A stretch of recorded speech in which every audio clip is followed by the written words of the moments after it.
भारतीय संविधान का विरोध भी करना है और भारत में इलेक्शन भी लड़ना है। भारत के टुकड़े टुकड़े करने का ख्वाब देखने वाले कई ऐसे लोग हैं जो भारतीय संविधान का विरोध करते हैं। मोटे तौर पर देखें तो ये सिमरनजीत सिंह मान, जिसे आप तस्वीर में देख रहे हैं, ये खालिस्तान बनाने की बात करते हैं। पिछले 40 साल से ये भारतीय संविधान का विरोध कर रहे हैं, ये खालिस्तान बनाने की मांग रख रहे हैं।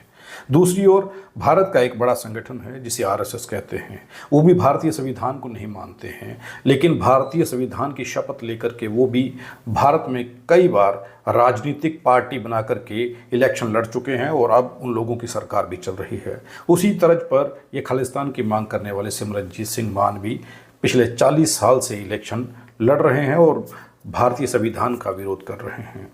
अब इनका कमेंट सेक्शन देखिए, इनके कमेंट सेक्शन में जो कमेंट चल रहे हैं, आप यहाँ से अंदाज़ा लगाइए कि लोग इन लोगों को पहचान चुके हैं।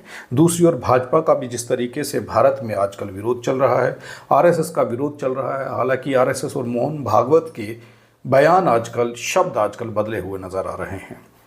वहीं पर अगर पंजाब की बात करें तो पिछले 40 साल से भारतीय संविधान का विरोध करने वाले और लगातार इलेक्शन लड़ने वाले ये सिमरनजीत सिंह मान जो हैं, ये खालिस्तान बनाना चाहते हैं।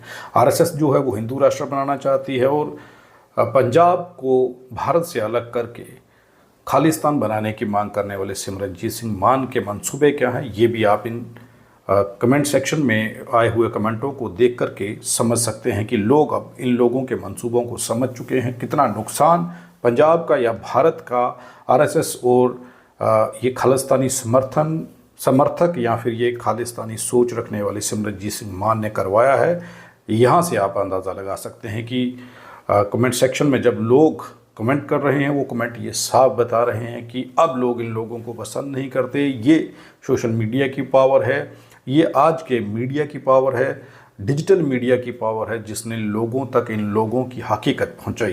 ये सिमरनजीत सिंह मान है, ये अंडे खाने के शौकीन भी हैं, मीट खाने के शौकीन भी हैं और ये पिछले कई साल तक इनके पुरखे और ये शराब की एक फैक्ट्री में हिस्सेदारी भी रखते थे, लेकिन इन्हें पंथक नेता जो है वो माना जाता है। बड़े सारे खुलासे इनके हुए हैं। इन्हीं की तर्ज पर भारत में पिछले कुछ महीनों पहले अमृतपाल सिंह लौटा था, उसने भी भारत के टुकड़े करने का प्रयास किया, खालिस्तान की मांग की और भारतीय संविधान के तहत उसे जेल में डाल दिया गया।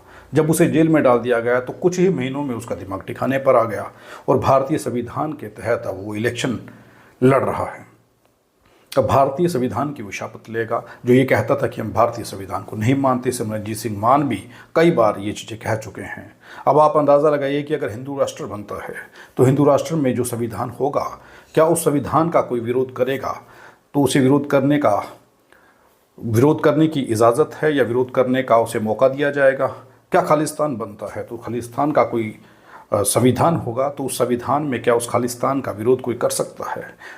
आप अंदाज़ा लगाइए कि जिस तरीके की इन लोगों की मानसिकता है, अगर खालिस्तान या हिंदू राष्ट्र में किसी ने इनके कॉन्स्टिट्यूशन का विरोध कर दिया तो उन लोगों को कैसी कैसी यातनाएं या सजाएं मिलेंगी, ये आप सोच भी नहीं सकते। उस पर एक अलग से वीडियो बनाएंगे।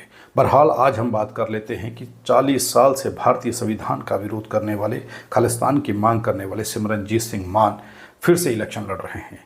ये संगरूर से इलेक्शन लड़ रहे हैं, अमृतपाल भी इलेक्शन लड़ रहे हैं। अगर ये भारतीय संविधान का विरोध करते हैं तो आप हमारे भारतीय संविधान की विशालता देखिए कि भारत के संविधान का विरोध करने वाले, भारत के टुकड़े टुकड़े करने वाले या भारत को तहस नहस करने वाले विचारधारा के लोगों को भी भारतीय संविधान उसकी विरोधता करने का, अपनी बात रखने का और अलग से मांग करने वाले लोगों को भी इलेक्शन लड़ने का मौका देता है, उन्हें भारत में रहने की नागरिकता देता है। इसी तरीके से अगर भारत को तोड़ करके कोई हिंदू राष्ट्र बनाने की बात कर रहा है, अगर ये लोग भारत को या पंजाब को तोड़ करके खालिस्तान या हिंदू राष्ट्र बनाते हैं, क्योंकि इन दोनों के मंसूबे एक जैसे हैं।